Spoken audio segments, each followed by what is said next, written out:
Hello friends, welcome back to Ayush Chaupal. मैं आशुतोष। भारतीय इतिहास के इस लेक्चर सीरीज में जो सबसे पहले हमने देखा वो प्राचीन भारत को देखा। जिन लोगों ने प्राचीन भारत के वीडियोस को नहीं देखा है, एंशिएंट इंडिया के वीडियोस को नहीं देखा है, उनके लिए लिंक नीचे डिस्क्रिप्शन बॉक्स में दिया गया है, वहां पर जाकर वो देख सकते हैं। तो आज से हम शुरू करेंगे मॉडर्न इंडिया, जिसे आधुनिक भारत कहते हैं। तो आधुनिक भारतीय इतिहास में आज हम शुरू करेंगे यूरोपीय कंपनियों का भारत में आगमन से।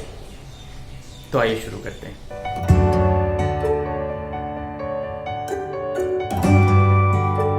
जैसा कि हम सभी जानते हैं कि प्राचीन काल में ही यूरोप और भारत के बीच व्यापारिक संबंध स्थापित हो चुके थे यूनानियों के द्वारा, और मध्यकाल से ही यूरोप का भारत के साथ व्यापार अलग अलग मार्गों से होता था।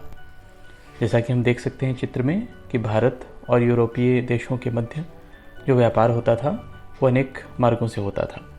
एक मार्ग जो कि फारस की खाड़ी होते हुए समुद्र के रास्ते से जाता था, फिर वहाँ से इराक और तुर्की होते हुए ज़मीन के रास्ते से आगे समुद्र के जरिए वेनिस और जेनेवा तक जाता था। और दूसरा जो रूट था वो रेड सी से होकर इजिप्ट से होते हुए फिर वहाँ से समुद्र के जरिए वेनिस और जेनेवा पहुंचता था। और एक तीसरा रूट भी था, थोड़ा कम प्रचलित था, वह थल मार्ग का था, वो जो कि लैंड रूट था। वो उत्तर पश्चिमी सीमा प्रांत के जो पासेस हैं वहाँ से होते हुए मध्य एशिया, रूस और बाल्टिक सागर को पार करता हुआ जाता था। तो जो मुख्य दो सी रूट्स थे, दो समुद्री मार्ग थे भारत को यूरोप से मिलाने वाले, वो थे पहला फारस की खाड़ी और दूसरा लाल सागर। जब 1453 में कुस्तुनतुनिया पर तुर्कों ने अधिकार कर लिया और इस वजह से पूर्व और पश्चिमी देशों के मध्य संपर्क स्थापित करने वाला मार्ग भी तुर्कों ने अपने अधीन ले लिया, तो उन्होंने यूरोप के व्यापारियों को अपने साम्राज्य से होकर जाने पर प्रतिबंध लगा दिया और किसी भी पूर्वी देशों से उनके ट्रेड की सुविधा, ट्रेड फैसिलिटी देने से इनकार कर दिया। इस वजह से जो यूरोप के लोग एक नए रूट की तलाश करने लगे। तो इसी सिलसिले में स्पेन का जो नाविक था कोलंबस, 1492 में वो भारत की खोज में निकला। वो एक अल्टरनेटिव सी रूट ढूंढना चाहता था भारत तक पहुंचने का, लेकिन वो भटक कर अमेरिका चला गया और उसने अमेरिका की खोज की। फिर 1498 में पुर्तगाल के नाविक वास्को डी गामा ने एक नया समुद्री मार्ग खोजा, जिसमें वो उत्तमाशा अंतरीप, केप ऑफ गुड होप का चक्कर काटते हुए भारत के कालीकट पर पहुंचा। और यही भारत तक पहुंचने का एक नया सी रूट था जिसे वास्को डी गामा ने ढूंढा था 1498 में। तो वास्को डी गामा जब भारत आया था उसके बारे में हम जान लेते हैं। यह कालीकट तट पे पहुंचा था केरल में। इसने पुर्तगाल से भारत तक वैकल्पिक समुद्री मार्ग की खोज की थी और यह केप ऑफ गुड होप, उत्तमाशा अंतरीप होते हुए आया था। जैसा कि हम देख सकते हैं, ये लिस्बन जो कि पोर्टुगल से होते हुए ये अफ्रीकन कॉन्टिनेंट को पार करते हुए फिर ये इंडिया के केरला तक पहुंचा था। इसका हिंदू शासक, जिसकी उपाधि जमोरिन थी, ने स्वागत किया था और उसे मसाले और जड़ी बूटियां वगैरह ले जाने की आज्ञा प्रदान की। वास्को डी गामा उन मसालों को लेकर स्वदेश पहुंचा तो उसे वह सब बेचकर 60 गुना लाभ प्राप्त हुआ, क्योंकि भारतीय जो मसाले थे, भारतीय काली मिर्च थी, इसकी मांग यूरोप में बहुत ज़्यादा थी। वो ठंड के दिनों में यूरोप के लोग कच्चे मांस पे ये काले मिर्च लगा के खाते थे। इससे उनके शरीर की गर्मी बनी हुई रहती थी। इस वजह से काली मिर्च का बहुत ज़्यादा डिमांड यूरोप में होता था। इसलिए काली मिर्च को यवन प्रिय भी कहा गया है, अर्थात यवनों को प्रिय लगने वाला। और इस तरह से जब वास्को डी गामा को ज़बरदस्त मुनाफा हुआ तो इससे बाकी पुर्तगाली व्यापारी भी बहुत आकर्षित हुए और वो सब भी भारत आने लगे। 1502 में वास्को डी गामा दूसरी बार भारत आया और उसके बाद फिर पुर्तगालियों के आने का क्रम शुरू हो गया। 1503 में पुर्तगालियों ने कोचिन के पास अपनी पहली व्यापारी कोठी बनाई। अब पुर्तगाली वायसराय जो बने वो सबसे पहले फ्रांसिस्को डी अल्मीडा बने। इनका कार्यकाल 1505 से 1509 के बीच था। ये पहले पुर्तगाली वायसराय थे। इन्होंने ब्लू वाटर पॉलिसी, एक सामुद्रिक व्यापार नीति थी, उसको चलाया। उसके बाद अल्फांसो डी अल्बुकर्क आ रहे हैं। ये 1509 से 1515 के बीच थे। ये दूसरे वायसराय थे। इन्होंने 1510 में बीजापुर के शासक यूसुफ आदिल शाह से गोवा छीनकर पुर्तगाली साम्राज्य की आधिकारिक स्थापना कर दी और इन्होंने पुर्तगालियों को भारतीय स्त्रियों से विवाह करने के लिए प्रोत्साहित किया। उसके बाद आए नीनो डी कुन्हा, जिनका कार्यकाल था 1529 से लेकर के 1538 ईस्वी तक। इन्होंने कोचीन की जगह गोवा को पुर्तगालियों की राजधानी बनाया। सेंट टोमे तथा हुगली में पुर्तगाली बस्तियां इन्होंने बनाई। अब पुर्तगाली शासन का भारत में क्या क्या प्रभाव हुआ उसको हम देख लेते हैं। हिंद महासागर में जो व्यापार होता था उस पर अब पुर्तगालियों का एकाधिकार हो गया। कार्ट्स आल्मेडा काफिला जो कि एक सिस्टम था, इससे पुर्तगालियों को हिंद महासागर के व्यापार पे एकाधिकार प्राप्त हुआ और उसने एशियाई व्यापार पर एक गहरा प्रभाव डाला। पुर्तगालियों के आगमन के साथ साथ भारत में तंबाकू, आलू, टमाटर, जहाज निर्माण और प्रिंटिंग प्रेस की शुरुआत हुई। इससे पहले ये सभी भारत में नहीं होते थे। और स्थापत्य कला में गोथिक कला का विकास हुआ। 1661 में पुर्तगाली राजकुमारी कैथरीन का विवाह ब्रिटिश राजकुमार चार्ल्स द्वितीय से हो गया, जिसके फलस्वरूप बम्बई का क्षेत्र दहेज में ब्रिटिश कंपनी को प्राप्त हुआ। अब डचों का आगमन देख लेते हैं। पुर्तगालियों के बाद भारत में डच आए। डचों ने अब जो अपनी पहली व्यापारिक कोठी खोली वो 1605 में मसूलीपट्टनम में। दूसरी व्यापारिक कोठी इन्होंने पुलिकट में खोली और इन्होंने अनेक व्यापारिक केंद्र बनाए, जिनमें नागपट्टनम, मछलीपट्टनम, चिंसुरा, आगरा, सूरत, भरूच, कोचीन, अहमदाबाद और पटना प्रमुख थे। भारत में आने का जो क्रम था वो अगर हम देखें तो सबसे पहले पुर्तगाली आए, फिर डच आए, फिर अंग्रेज, फिर डेनिश आए, फिर फ्रांसीसी आए और फिर स्वीडिश आए। इससे कुछ प्रश्न पूछे गए हैं, वो हम देख लेते हैं। एक प्रश्न पूछा गया है 42nd VPSC में कि इनमें भारत में आने के क्रम में कौन सा क्रम सही है। ए पुर्तगाली, फ्रांसीसी, डच, अंग्रेज। बी पुर्तगाली, डेनिश, अंग्रेज, डच। सी पुर्तगाली, अंग्रेज, डच, स्वीडिश। और डी पुर्तगाली, डच, अंग्रेज और डेनिश। तो अभी हमने देखा कि सबसे पहले पुर्तगाली आए, फिर डच आए, फिर अंग्रेज आए, फिर डेनिश आए, फिर फ्रांसीसी आए और फिर स्वीडिश आए। तो इस तरह से जो सही क्रम होगा, जो सही उत्तर होगा वो होगा डी। एक और प्रश्न पूछा गया है, निम्नलिखित में से किन स्थानों पर डचों ने अपने व्यापारिक अड्डे स्थापित किए। ए नागपट्टनम, चिंसुरा, मछलीपट्टनम। बी सूरत, भरूच, आगरा। सी कोचीन, अहमदाबाद, पटना। डी उपरोक्त सभी। ये प्रश्न पूछा गया है UPPSC प्रीलिम्स 2017 में। तो अभी हमने पिछले स्लाइड में देखा कि उन्होंने व्यापारिक अड्डे जो स्थापित किए थे इन सभी जगहों पर स्थापित किए थे। तो इसका जो सही उत्तर होगा वो होगा डी। अब अंग्रेजों का आगमन हम देखते हैं।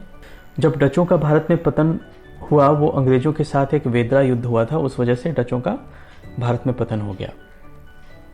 1600 ईस्वी में इंग्लैंड की रानी एलिजाबेथ प्रथम द्वारा ईस्ट इंडिया कंपनी को अधिकार पत्र प्रदान किया गया। ईस्ट इंडिया कंपनी का भारत में प्रथम गवर्नर टॉमस स्मिथ था।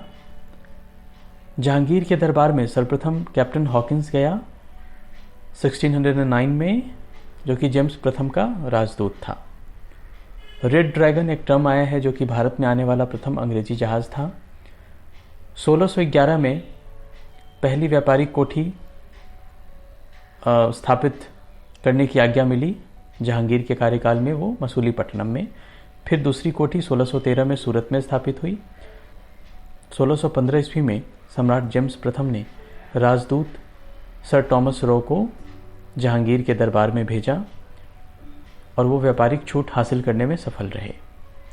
सुनहला फरमान ये 1632 में गोलकुंडा के सुल्तान द्वारा सुनहला फरमान जारी किया गया, जिसमें अंग्रेज अब सिर्फ 500 पैगोडा वार्षिक देकर गोलकुंडा राज्य के बंदरगाह पर व्यापार कर सकते थे।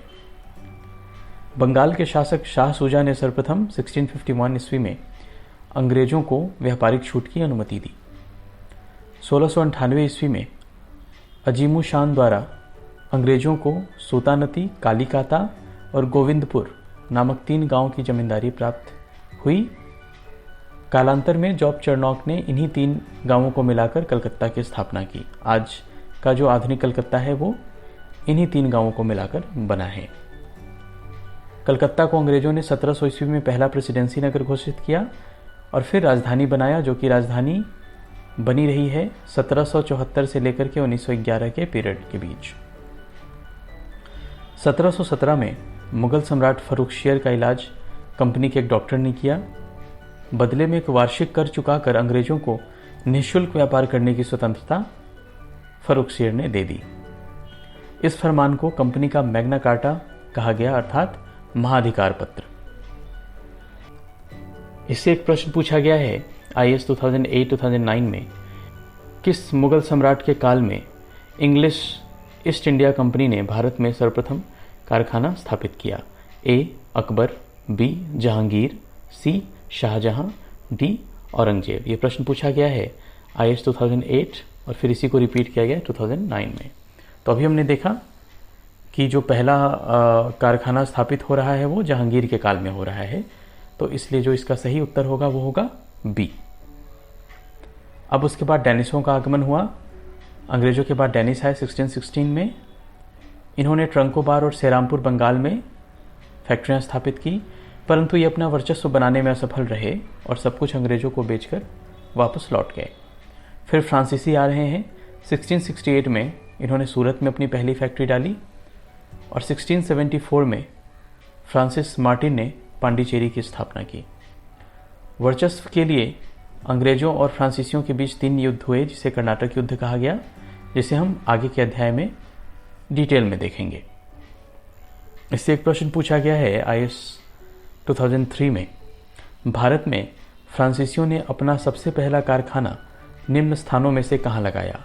A Surat, B Pulicat, C Cochin, D Qasim बाजार। तो अभी हमने पिछले स्लाइड में देखा कि फ्रांसीसियों ने अपना पहला कारखाना सूरत में लगाया था, तो इसका जो सही उत्तर होगा वो होगा A। अब विदेशी कंपनियों और उनके स्थापना वर्ष को हम क्रमानुसार देख लेते हैं। पुर्तगाली ईस्ट इंडिया कंपनी, जिसकी स्थापना हुई थी 1498 में।